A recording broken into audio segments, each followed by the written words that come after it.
인사 하나 더 하죠. 새해 복 많이 받으십시오. 늘 하나님의 복이 여러분들의 삶 가운데 충만하시기를 주님의 이름으로 축원합니다.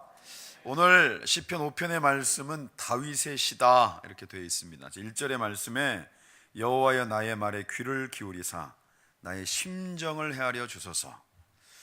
우리가 딱 느낄 수 있는 것처럼 기도에 대한 표현인데, 여기에 심정이라는 단어에 대한 원문의 해석이 사실은 이제 묵상이라는 단어로도 쓸 수 있고, 또 조금 더 깊이 생각을 해보면 똑같은 기도를 하는데 이렇게 뭔가 회중 기도, 대표 기도를 하는 것처럼 또렷또렷하게 막 문장 하나하나 단어 하나에 대한 부분들이 명확한 기도 말고, 궁시렁거리는 건 아니고 본인도 무슨 말을 해야 되는지 아무튼 기도를 하고 있는데 그 기도가 굉장히 뭔가 중얼거리는 것처럼 들리는, 명확하지 않으나 그 마음에 뭔가 표현할 수 없는 것들이 담겨 있는 기도가 바로 여기에 있는 단어 심정이라는 단어 속에 포함이 되어 있는 거예요.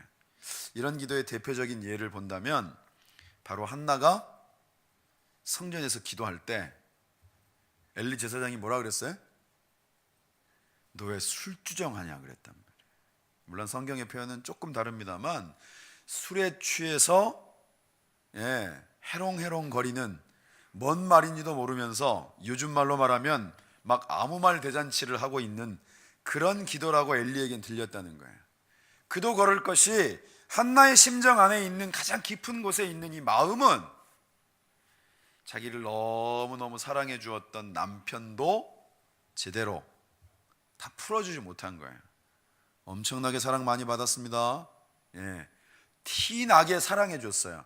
그럼에도 불구하고 이 마음 한켠에 있는 깊은 곳에 있는 자기의 표현할 수 없는 아픔에 대한 것이 어딘가에는 털어놓아야 될 텐데 다른 곳에는 도대체가 할 수 있는 곳이 없고 주의 전에 나와서 그냥 하나님 앞에 기도하는 거예요.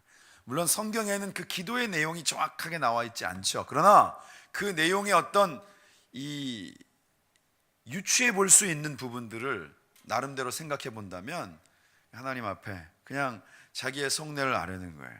무슨 내용을 담았다기보다 하나님, 하나님, 하나님, 하나님, 이렇게 기도한 거예요. 여러분, 제가 기도를 하는 게 한나를 그대로 뭔가 이렇게 따라할 수가 없기 때문에 여러분들 중에는 제 기도를 들으면서 굉장히 피식하고 웃어버리는 분도 있지만 한나의 기도는 절절했던 거예요. 그냥 뭔가 이렇게 막 털어낼 수 없는 것들에 대해서 하나님 앞에 아니고는 아무것도 할 수 없는, 저는 개인적으로 통성기도에 대해서 꼭 필요하다고 생각하는 게, 가끔씩은 우리가 기도를 할 때 뭔가 일목요연하게 막 정리를 해서 막 뭔가 하는 게 아니라 그냥 하나님 앞에 부르짖어 기도하고 싶을 때가 있잖아요. 주여! 하고 이렇게 그냥 하나님 앞에 메어달리고 싶을 때가 있잖아요. 저만 있나요? 그럴 때는 내 기도를 누가 듣는 게 사실 좀 민망해요. 이게 도대체 맥락이 없기 때문에. 여러분들은 그런 기도를 언제 해보셨습니까?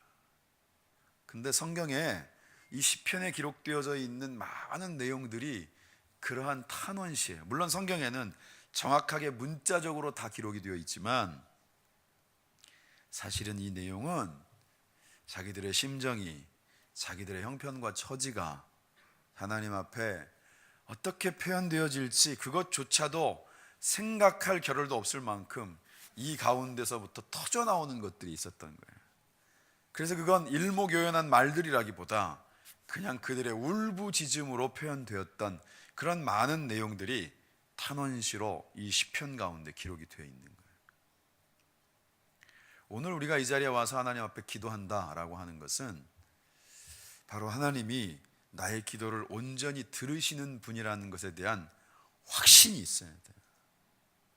여러분, 세상 가운데서 누군가 나의 얘기를 언제든지 끝까지 들어주고 나의 소리에 귀를 기울여 준다라고 하면 어떤 마음의 상처도 위로함을 받을 수 있습니다. 근데 제가 이제 수요일마다 욥기를 보고 있는데 욥기를 봐도 사람들은 자기 말을 하고 싶어 해요. 자기의 판단을 얘기하고 싶어 해요. 자기의 느낌을 먼저 전하는 것에 자기 나름대로는 더 주안점을 두지, 남의 얘기에 귀를 기울여 주는 것에 별로 익숙하지가 않아요. 그러다 보니까 세상에는 다 자기 말만 하니까 들어주는 사람들이 없으니까 말은 많이 하고 관계들은 많이 갖는데 늘 외로움을 느끼는 거예요. 그런데 우리 하나님은, 다윗에게 하나님은 어떤 분이냐? 내가 어떻게 기도를 해도 다 들어주시는 분인 거예요. 우리 하나님이 그런 분인 줄 믿습니다. 우리는 여기에 뭔가 일목요연한 정리되어진 기도를 하기 위해서 오신 게 아니라 그의 나의 모습 그대로를 주님 앞에 고하기 위해서 이 자리에 온 거예요. 그런데 우리 주님은 나의 그런 기도를 다 들어주신단 말이에요. 다. 그래서 이 말씀은 하나님, 나의 말에 귀를 기울이시고 내가 그냥 앞뒤 없이 그냥 하나님 앞에 그렇게 내 속에 있는 소리들을 주절주절 아뢰어도 그의 그러한 나의 기도, 나의 마음 속에 있는 부분들을 주님은 헤아려 주실 줄 믿습니다. 그런 내용이 담겨 있는 거예요. 우리 하나님이 그런 분입니다. 그 믿음이 저와 여러분들 가운데 있어야 돼요. 그러면서 2절의 말씀에 나의 왕, 나의 하나님이여 내가 부르짖는 소리를 들으소서 내가 주께 기도하나이다. 여기 제일 많이 나오는 말이 뭐예요? 영어로 말하면 나, 나의, I, my. 갑자기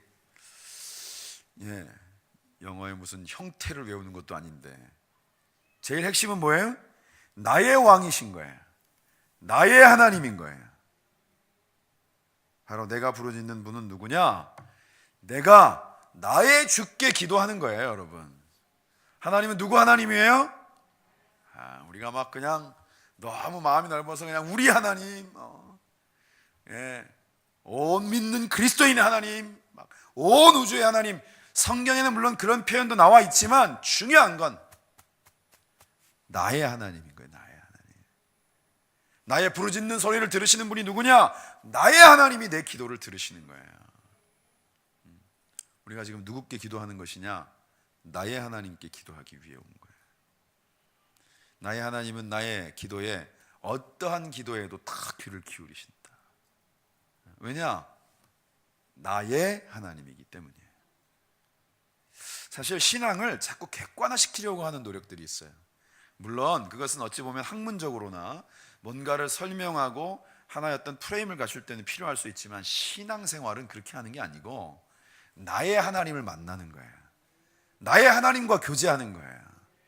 자기가 뭔가를 객관화시키고 마치 뭔가 범우주의 삼라만상을 가지고 사람을 만나는 게 아니라 지금 나의 심령을 헤아리시고, 때로는 내가 소리를 내어 기도하지 못할 때 나의 깊은 곳에 있는 그 소리까지 귀를 기울이시고 나를 위해 성령을 통하여 친히 대신 간구하여 주시는 그 하나님이 바로 나의 기도를 들으시고 응답하시는 줄 믿습니다. 그러니까 오늘 우리가 꼭 기도해야 될 가장 중요한 핵심에는 뭐가 있느냐? 나의 하나님이 있는 거예요. 나의 하나님. 그리고 난 다음에 3절, 여호와여 아침에 주께서 나의 소리를 들으시니 아침에 내가 주께 기도하고 바라리이다. 물론 이 말씀이 새벽에 꼭 기도해야 된다 이런 의미를 강조하는 구절은 아닙니다. 그런데 분명한 건 때에 대한 얘기가 나와 있어요.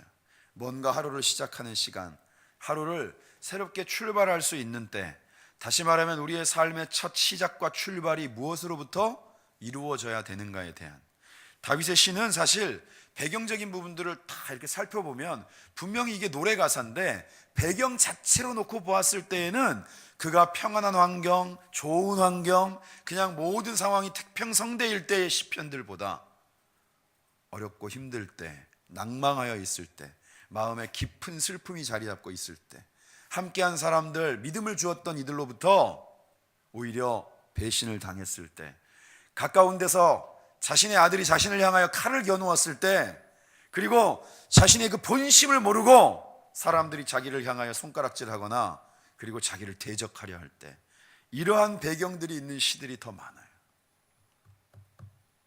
다윗에게 있어서 하루란 때로는 그 하루를 맞이하고 싶기도 하지만 그저 하루를 맞이하지 않고 어저께로서 삶이 끝났으면 하는 사람들도 많았단 말이에요. 그래서 하나님께서 다시 열어가시는 첫 시작, 그 첫 하루의 출발이 하나님과의 관계 가운데 하나님께 나의 있는 모습들 그대로를 아뢰고 그 하나님으로부터 출발되어지는 시작이 너무너무 중요한 거예요. 우리가 새벽에 왜 기도하느냐? 우리의 민족적인 전통이기 때문이냐? 물론 여러 가지 의미의 해석들이 있습니다. 사실 보면 전 세계에 대한민국 땅에서 이 새벽 기도가 남아있는 부분들이 어찌 보면 다른 나라와는 비교할 수 없는 아주 중요한 신앙적인 전통이 된 것도 맞습니다. 저처럼 이제 목회를 해야 되는 사람들은 이게 이제 당연히 뭔가 해야 되는 부분들이 있으니까 의무감도 반 섞여 있어서 어떤 목사님들은 새벽이 없으면 목회할 만하다고 막 얘기하는 분들도 있는데 저는 그렇게 생각하진 않습니다. 왜냐? 우리의 하루의 첫 시작을 하나님 앞에 드릴 수 있는 것, 그게 은혜예요. 우리 한날의 삶이 주님으로부터 출발되어질 수 있다는 것, 그게 은혜예요. 오늘 한날의 삶이 하나님이 허락하시지 않으면 내 것이 아니었다라는 것, 그것이 우리 은혜란 말이에요. 오늘도 안타까운 소식들을 뉴스를 통해서 접했어요. 병원에 화재가 나서 30명이 넘는 사람들이 죽거나 다쳤어요.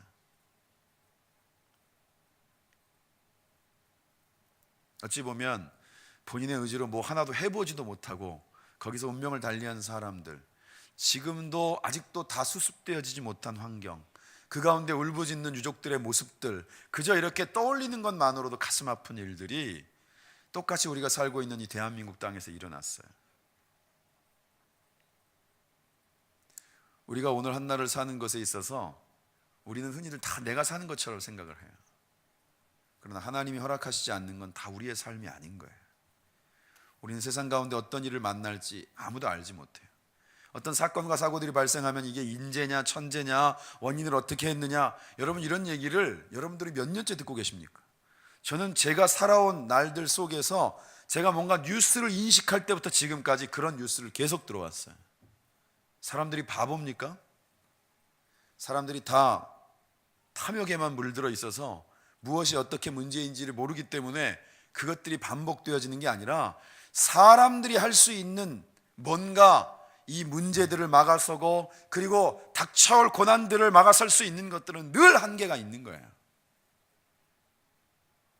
또 이쪽을 막아놓으면 다른 데서 또 문제가 생기는 거예요. 그런데 여전히 우리는 뭔가 기대하고 또 바라는 것들이 늘 사람을 바라보기 때문에 과정 속에서 뭔가 문제가 생기면 나의 있는 마음속에 이 응어리진 것들을 털어놓아야 될 곳이 다 그 사람들을 향하는 거예요. 전부 다. 제가 예배위원회 헌신 예배할 때 가인의 얘기를 말씀을 드렸어요. 가인이 자신의 예배가 하나님께 받아들여지지 않았다는 걸 느꼈을 때 아주 처음부터 온전하게 얘기하면 하나님을 향해서 원망을 퍼부었어야죠. 그렇지 않습니까? 그 예배를 받으시고 안 받으시고는 전적인 하나님의 주권이니까 만약에 하나님이 그것을 거절하셨으면 하나님을 향하여서 궁시렁 됐어야죠. 그런데 그 모든 원망과 그 마음속에 있는 막 불일 듯하는 분노가 자기의 동생을 향하고 있는 거예요. 이건 무서운 일입니다. 다시 말하면 가인의 예배의 중심에는 하나님이 먼저가 아니라 보여지는 것이 먼저였고 남들과 비교해서 내가 어떻게 드러나는가라고 하는 것이 그에게는 더 중요한 문제였던 거예요. 나의 예배를 하나님이 온전히 받으신다, 하나님만이 나의 모든 예배를 흠양하시는 온전한 주인이시다, 여기에 모든 초점이 있었던 것이 아니라는 거예요. 그러다 보니까 그게 살의가 되었고 실제로 살인을 저지른 거예요. 예배 드리고 나서 살인 저지르는 거예요, 여러분. 내가 가지고 있는 기준, 하나님을 향하여서 항상 내가 기준이 되어지는 삶이라고 하는 건 예배를 드리고도 그 예배에 만족스럽지 못한 부분들이 누군가를 향하여서 쏟아내어지고 그 분노가 살인에까지 이를 정도로 우리 가운데는 그런 악한 것들이 존재하고 있는 거예요. 지금 우리가 나의 삶을 하나님께서 어떻게 보실까? 하나님 앞에서 나의 삶은 과연 어떤 모습인가? 늘 우리의 기준과 중심 속에 성경을 통해서 말씀하고 있는 이 하나님의 기준이 나의 삶의 기준이 되어지지 못하면 늘 내가 기준이 되고 내 중심적인 해석이 되고 내가 바라보는 관점이 다 맞다라고 얘기하고 내 기준으로 사람들을 정죄하면서 우리는 우리의 삶 가운데 영적으로 이 피폐해져 가는 것들을 자기도 모르게 그냥 방치해 버린다는 거예요. 그리고 이게 더 잘못되어지면 우리의 교만이라고 하는 나무에 계속 물을 줘서 나중에는 하나님보다 높아지고 싶은 마음들까지 생기는 거란 말이에요. 오늘 이 자리에 우리가 나와서 하나님 앞에 기도하는 것, 앞서서 1, 2절을 통해서 말씀드렸던 것처럼 하나님이 나의 기도를 들으시기 때문이고 나의 어떠한 소리에도 귀를 기울이시기 때문인데, 오늘 나에게 이 날을 허락하신 하나님, 나에게 오늘 이 삶의 생명이라고 하는 선물을 주신 하나님, 이 삶을, 이 생명을, 이 선물을 그냥 흘려보내지 않게 하옵소서. 이게 얼마나 값진 것인데, 누군가는 살아보고 싶었어도 결코 살 수 없는 삶을 우리가 살아가고 있는 것인데, 하나님, 이 한날의 출발이 하나님의 뜻 가운데서 이루어지고 온전한 그 한날이 하나님 앞에 영광이 되어지는 삶이 되게 하옵소서. 그게 저와 여러분들의 기도의 제목이 될 수 있기를 주님의 이름으로 축원합니다. 4절의 말씀, 주는 죄악을 기뻐하는 신이 아니시니 악이 주와 함께 머물지 못하며. 주님은 악인은 용서하시지만 악은 용납하지 않으시는 분이에요. 결코 같이 할 수 없는 거예요. 빛이 비추어지면 어둠은 거두어지는 것입니다. 결코 공존할 수 있는 것이 아니에요. 내 가운데 예수 그리스도가 온전히 복음이 된다는 건 내 가운데서 죄와 사망의 권세가 거두어진다는 것입니다.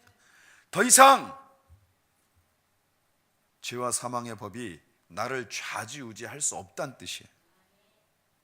오직 생명의 성령의 법만이 나의 삶을 주관하시고 나라고 하는 연약함이 예수 그리스도의 강함을 통하여서 하나님의 역사를 가능케 하는 도구이자 통로로 쓰임받을 수 있다는 뜻이에요. 그거는 내 능력이 아니라 하나님이 내 가운데 그렇게 역사하시는 줄 믿습니다. 그래서 우리는 그 좋아하는 찬송, 저만 좋아하는지 모르겠지만 예수의 이름으로 일어서리라, 주가 주신 능력으로 일어서리. 내가 막 딱 이렇게 일어서는 게 아니라 주가 주신 능력으로 일어서는 거예요. 제가 늘 환우들 방문하면 말라기 4장에 있는 말씀을 나눕니다. 그래도 제가 어렸을 때 했던 경험이 굉장히 유용해요. 제가 사실은 강원도 홍천군 동면 사락골에서 농사짓는 아버지 옆에서 잠깐 살아봤거든요. 깜깜한 시골, 깡촌, 전기 안 들어오는 곳. 거기에서 농사를 돕는 소가 송아지 낳는 걸 봤어요. 사실은 신기하다기보다 좀 충격적인 장면이었어요, 저한테는. 이런 다큐 프로그램이나 내셔널 지오그래피 이런 거에서나 볼 수 있는 장면들이 나온 건데, 정말 온몸에 막 진액 같은 걸 뒤집어 쓰고 바닥에 철부덕 널브러지는데, 그냥 한마디로 말하면 어떻게 구겨져 있는 것처럼 보이는 아이가 조금씩 발목에 힘을 얻으면서 비틀거리며 무릎에 힘을 얻으면서 비틀거리며 일어서요. 그리고 주저앉았다 일어났다를 반복하면서 그날 일어서서 걸어요. 여러분 안 신기하죠? 봐봐요. 이게 어마어마하게 신기해요. 이게 너무 신기한 거예요. 너무 신기해. 그 말라기의 4장의 말씀이 진짜 제대로 맞아요. 여호와를 경외하는 자에게는 의로운 해가 떠올라서 치유하는 광선을 비추리니 외양간에서 나온 송아지와 같이 뛰리라. 기가 막히고 코가 막혀요. 사람은 태어나가지고 한번 뒤집으려고 해도 몇 개월이 걸리는데, 아니 나가는 것도 아니야, 그냥 뒤집는 거에 몇 개월이 걸리는데, 그리고도 또 그걸 바라보면서 부모들은 다 하는 건데 아이고 신기하다 막. 막 이러는데 송아지는 난 바로 그날 걷는단 말이에요. 그걸 본인의 힘으로 걷는 거예요? 아니에요. 하나님께서 그 송아지라고 하는 생물 가운데 그러한 신체의 원리를 허락하셨기 때문에 그날 일어나서 걷는 거란 말이에요. 우리의 삶에 그 어떤 것도 하나님이 허락하시지 않으면 내 것이 아니에요, 여러분. 지금은 독감 때문에 그렇습니다만 정말 세상에 왜 그렇게 질병이 많은지, 옛날에는 상상도 못했던 그런 질병들이 너무 많아요. 그런데 더 신묘막측한 게 뭔지 아십니까? 의학은 최첨단을 달리고 정말 각종 정말 상상할 수 없는 방법으로 의학적인 장비나 아니면 그런 기술이나 전반적인 치료법들이 개발되어짐에도 질병은 그거보다 더 많이 번식하고 더 다양한 모습으로 나타나서 사람들을 힘들게 하고 넘어뜨린단 말이에요. 의학이 발전하면 질병이 없어진다고요? 누가 그래요? 우리는 하나님이 주신 능력이 아니곤 우리의 삶을 살아갈 수 있는 사람들이 아니에요. 근데 우리가 그걸 자꾸 잊어먹어요. 자꾸 잊어먹어. 그러다 보니 세상에서의 대부분의 삶은 그냥 우리 마음대로 사는 거예요. 그도 그럴 것이 오늘 주시는 말씀에 세상의 환경이라는 것이 우리가 하나님을 바라보기보다 세상의 시류를 쫓아갈 수밖에 없는 많은 환경적인 요소가 있다는 걸 성경이 그대로 우리에게 말씀하고 있어요. 5절의 말씀에 오만한 자들이 주의 목전에 서지 못하리다. 주는 모든 행악자를 미워하시며 거짓말하는 자들을 멸망시키시리이다. 그리고 뒤에 보면 뭐라고 나와 있어요? 9절 한번 읽어보겠습니다. 9절 시작.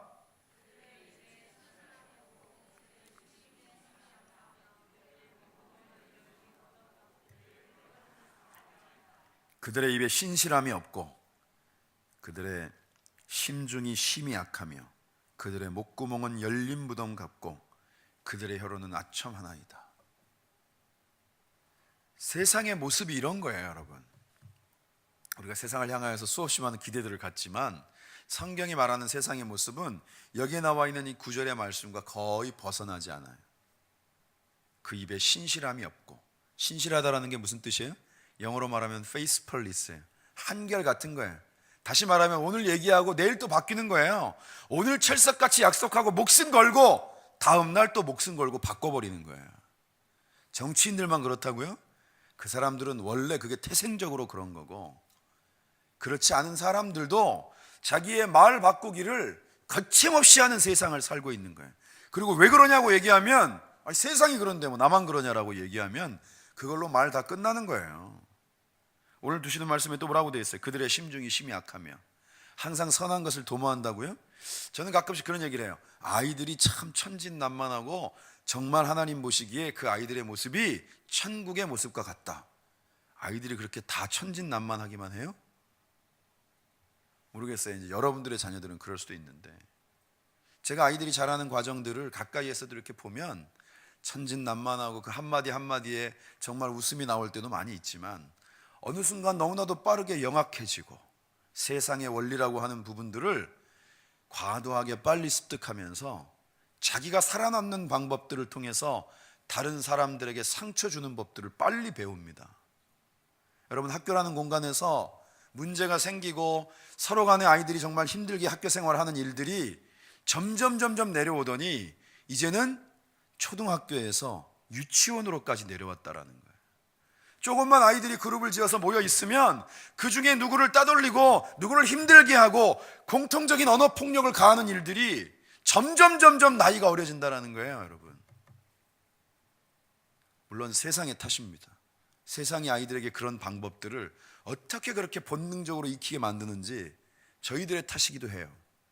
그러나 그것을 그냥 본능적으로 익히고 그것을 스스로가 마음속에서 어떤 거리낌 없이 행할 수 있는 이러한 배경들 속에서 아이들은 어찌 보면 그렇게 천진난만하지 않게 커가고 있는 거예요. 그런데 성경은 그것을 늘 우리에게 얘기하고 있어요. 그래서 우리가 깨어 있어야 되는 것이고, 우리의 자녀들이 하나님의 뜻 가운데 서 있기를 우리가 간절히 소망하고, 학원 많이 보내가지고 아이들을 머리로만 크게 하는 게 아니라 그 마음의 심령으로부터 하나님의 형상을 담을 수 있는 아이로 우리가 양육하고자 하고 기도해야만 되는 이유가 거기에 있는 거예요. 여러분,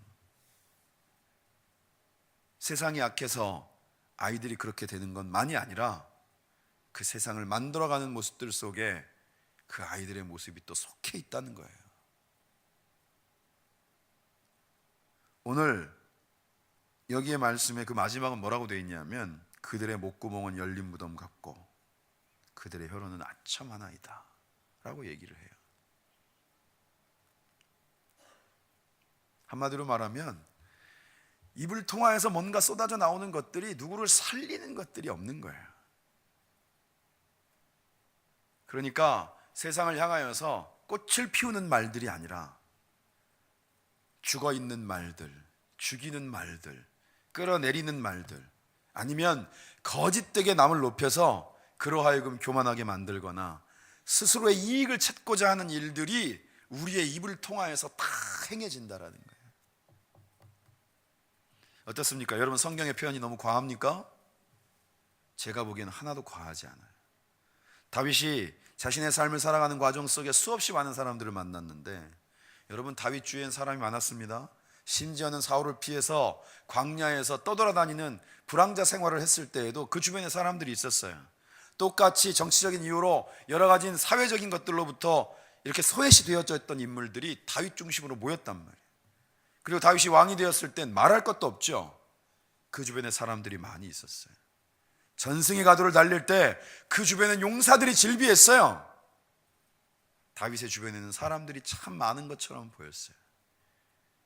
그런데 다윗이 정말 절망 가운데 있을 때, 아무것도 소망이 없을 때, 심지어는 가장 가까운 데 있는 그 누군가로부터 정말 감당할 수 없는 아픔을 경험할 때, 그때에 그가 찾을 수 있는 사람, 정말 내 곁에 그냥 있는 것만으로도 힘이 되어주는 사람을 찾기가 너무 어려웠어요. 다윗은 그래서 하나님만 붙잡은 거예요. 다윗이 목동으로서 광야의 생활을 할 때, 그가 아무도 없는 들판 가운데서 양들만 바라보고 있는 순간에 그가 그 가운데 자기가 손으로 만든 그냥 어설프기 그지없는 수금을 들고 함께 다 읊조렸던 모든 노래들은 그러한 환경 속에서 만난 하나님, 그 하나님을 높이는 노래뿐이었다라는 거예요. 그래서 이 세상을 향하여서 우리가 한 날을 살고 그 삶을 살아가는 것에 있어서 세상이 결코 우리를 향하여서 선한 의도로 다가오고 우리를 향하여서 하나님의 뜻을 붙잡도록 만들어주는 게 아니라, 신실함이 없고 심중이 약하고 목구멍이 무덤과 같고 그 혀로는 아첨하는 세상이 우리를 향하여서 하나님을 바라보지 못하게 만들고, 하나님의 뜻을 거스르게 만들고, 하나님보다 더 위에 두는 것들, 언사인가 우리 가운데 우상이 되어져 있는 나의 이익을 높이기 위한 모든 방법들을 찾는 것들과의 싸움이 필요하다라는 거예요. 싸움이. 그러지 않고서는 다 휘둘려 가기 때문에, 다 휩쓸려 버리기 때문이에요. 오늘 주시는 말씀 가운데 보니까 7절, 오직 나는 주의 풍성한 사랑을 힘입어 주의 집에 들어가 주를 경외함으로 성전을 향하여 예배하리이다. 문제가 있는데 자꾸 성전에 와요. 문제가 있는데 자꾸 무릎을 꿇어요. 우리의 방법들은 그 문제 앞에서 기도하기보다, 예배의 자리에 있기보다 방법들을 찾고 그 문제를 실질적으로 해결할 수 있는 사람을 찾기에 급급한데, 다윗은 그가 왕으로서의 삶을 살고 수없이 많은 인생의 역경들을 걷는 과정들 속에 문제가 있으면 주님 앞에 예배하고, 문제가 있으면 기도에 무릎을 꿇을 줄 알았고, 자신의 죄악이 드러나면 하나님 앞에 자복하는 것이 그의 삶의 먼저일 수 있었기 때문에 그 수없이 많은 범죄함이 다윗을 통하여서 일어났음에도 불구하고 하나님이 그를 끝까지 왕위에서 끌어내리지 않으시고 하나님의 일들을 감당하도록 세우신 거란 말이에요. 그리고 심지어는 다윗이 하나님의 마음에 합한 사람이라 그럽니다. 주변에 있는 사람들에는 그게 못마땅한 사람들도 많았어요. 가인이 그랬던 것처럼. 아니 제가 무슨 사람 하나님의 마음에 합한 사람이냐. 자기의 그 충직한 신하를 전쟁 단복판에서 죽게 만들고 그 신하의 와이프를 빼앗고, 그죠? 왕 앞에 자신의 교만함을 드러내기 위해서 인구를 세가지고 결국은 그로 인하여서 백성이 7만 명이나 죽었는데 어떻게 그게 다윗이 하나님의 마음에 합한 사람이냐. 그러게요 여러분. 어떻게 그가 하나님의 마음에 합한 사람이에요. 그런데 성경은 그것을 그렇게 증거하고 있어요. 그의 삶의 됨됨이가 하나님 보시기에 멋져서가 아니라 그는 어떤 순간 가운데서도 그의 모자람과 부족함과 죄됨과 연약함을 다시금 하나님께로 돌이키는 것들을 통해서 그 하나님께로부터 채움을 받고 그 하나님께로부터 세움을 받고 그 하나님께로부터 죄 씻음을 구하는 간절함의 기도를 그는 잊지 않았다라는 사실이에요. 우리가 오늘 이 자리에 나온 건 하나님께 기도하러 나온 줄 믿습니다. 나의 의의를 드러내러 온 거 아니잖아요. 하나님밖에 없어요. 하나님뿐입니다. 하나님이 나를 붙잡아 주셔야 됩니다. 제가 이번 주에 제일 많이 했던 말이에요. 자꾸 오늘 말씀의 표현에 1절에 나와 있는 심정과도 같은 그런 기도를 자꾸 하게 돼요. 하나님밖에 없어요. 하나님밖에 없어요. 하나님뿐이에요. 하나님. 술 취해서 이런거리는 건 아니지만 그 기도가 그냥 나오는 거예요. 그 기도가 아무리 봐도 제 스스로를 살펴보니 하나님 앞에 목을 뻗대고 한마디로 성경의 표현처럼 목을 곧게 해서 하나님 제가 그래도 잘 살고 있지 않습니까? 이렇게 얘기할 만한 게 별로 없는 거예요. 좀 그렇게 내세울 만한 걸 가지고 좀 이렇게 뻗대고 싶은데 아무리 둘러봐도 그런 게 없어요. 신방을 이렇게 진행하면서 한 가정 한 가정을 이렇게 보는데 저보다 훨씬 신앙 좋은 분들, 믿음 좋은 분들 많고요. 목사로서 말씀을 전하고 있지만 그 말씀 한 구절 자세히 알고 많이 알고 더 정확하게 아는 것을 넘어서서 온전히 알기를 원하고 한 구절이라도 그 말씀 붙잡고 살아가기를 원하는 성도들의 모습이 이 부족한 목사의 가슴을 치는 순간들이 더 많더라 이거예요 여러분. 그러니까 제가 무슨 기도를 할 수 있겠습니까? 하나님밖에 없어요. 하나님뿐이에요. 하나님.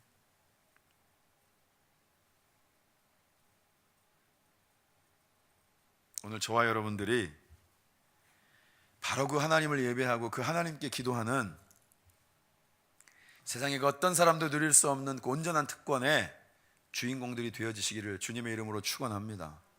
8절의 말씀, 여호와여 나의 원수들로 말미암아 주의 의로 나를 인도하시고 주의 길을 내 목전에 곧게 하소서. 문제를 만났을 때 그 문제를 넘어서게 하시고 그 문제를 뚫고 나가게 하시고 어둠의 역사를 대벽하여서 이기게 하시는 능력은 주님께 있는 거예요 여러분. 그분 붙잡으면 되는 거예요. 다른 걸로 어떻게 이깁니까? 제가 옛날 유머는 아니고 저식 유머이긴 한데 오랫동안 써먹어서 식상하긴 한데 사단이 그냥 사단이 아니라니까요. 태권도 공식 사단은 사범 자격증이 관장이 될 수 있는 능력이 있어요. 체육관을 오픈할 수 있다고요. 고수의 반열에 들어가는 거예요.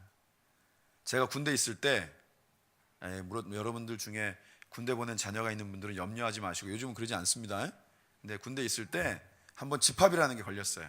훈련하기 위한 집합 말고 갑자기 뭔가 문제가 생긴 거예요. 그래가지고 병들끼리 원래 그러면 안 되는데 이 수송부라 그래가지고 차 있는데 모였어요. 차 있는데 조명이 백열전등 비슷한 걸로 굉장히 어슴츠레하면 분위기가 스산합니다.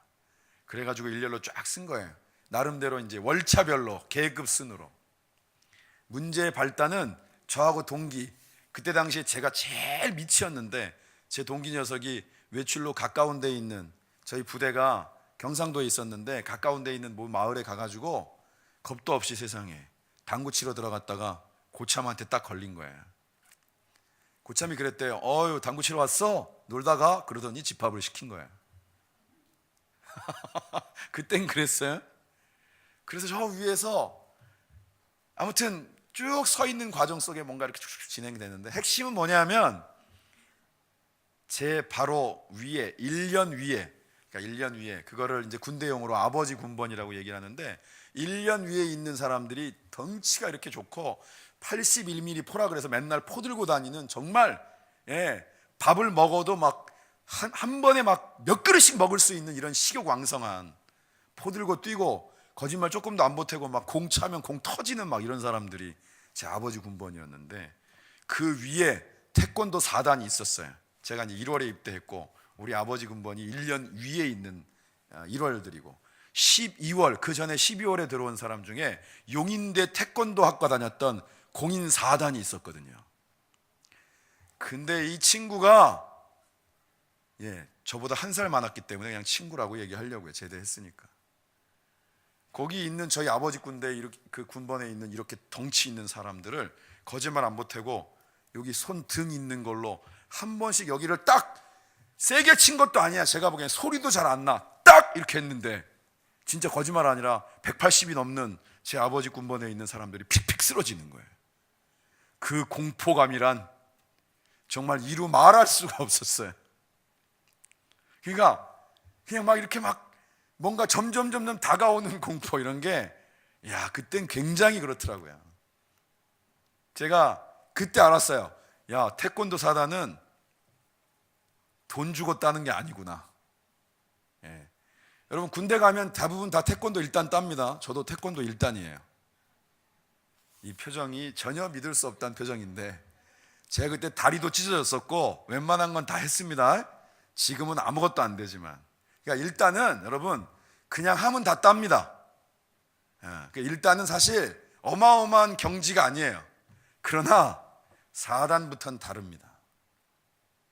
왜 이 얘기를 하느냐? 너무 멀리 돌아왔네요.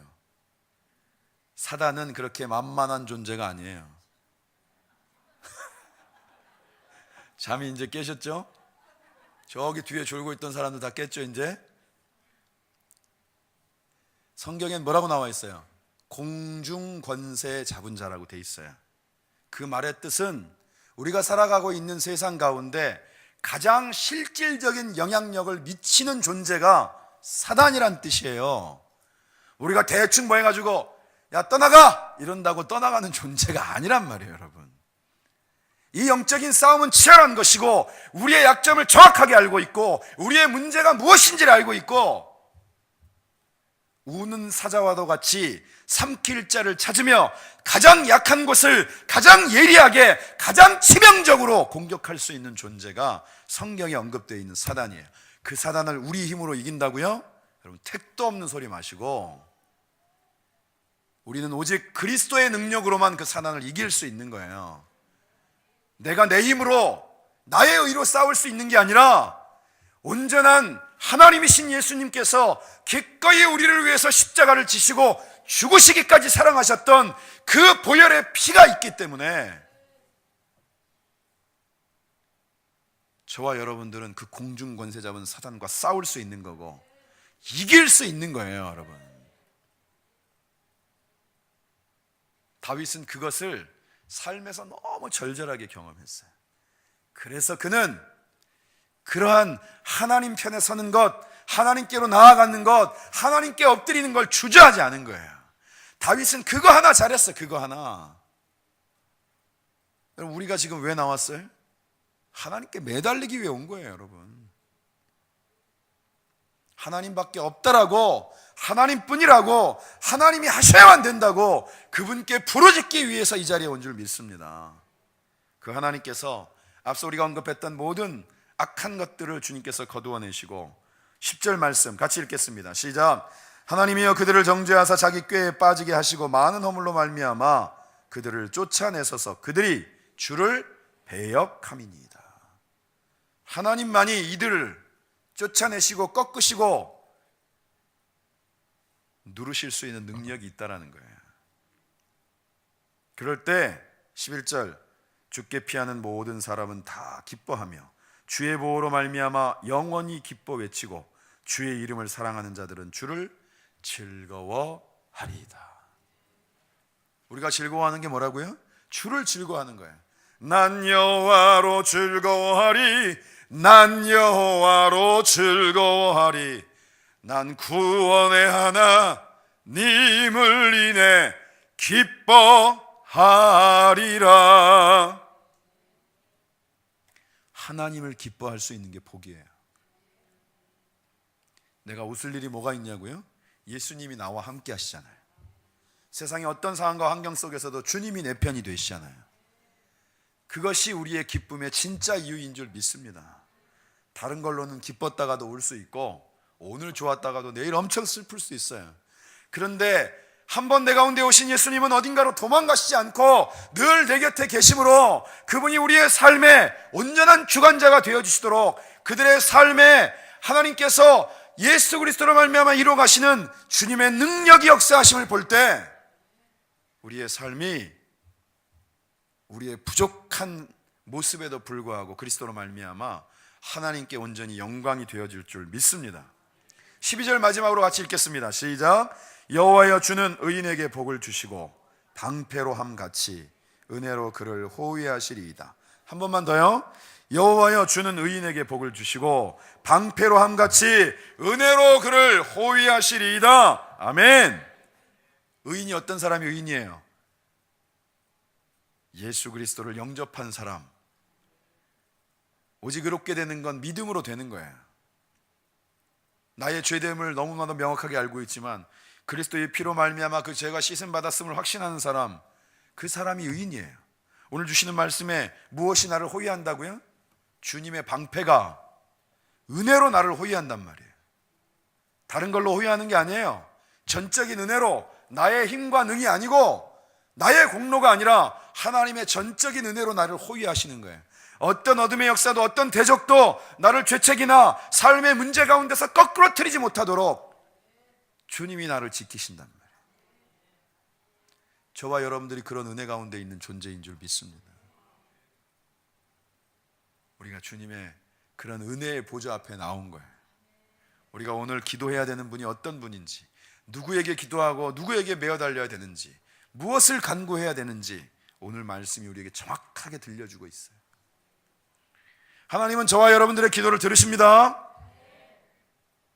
오늘 그 주님 앞에 전심으로 기도하고 다시 한번 주님의 은혜 가운데에서 나를 붙잡고 계시고 하나님의 분명한 언약 백성으로 약속의 땅의 주인공으로 우리를 세우실 그 주님을 다시 한번 깊이 만나는 귀한 시간이 되어지시기를 주님의 이름으로 축원합니다. 우리 함께 찬송하고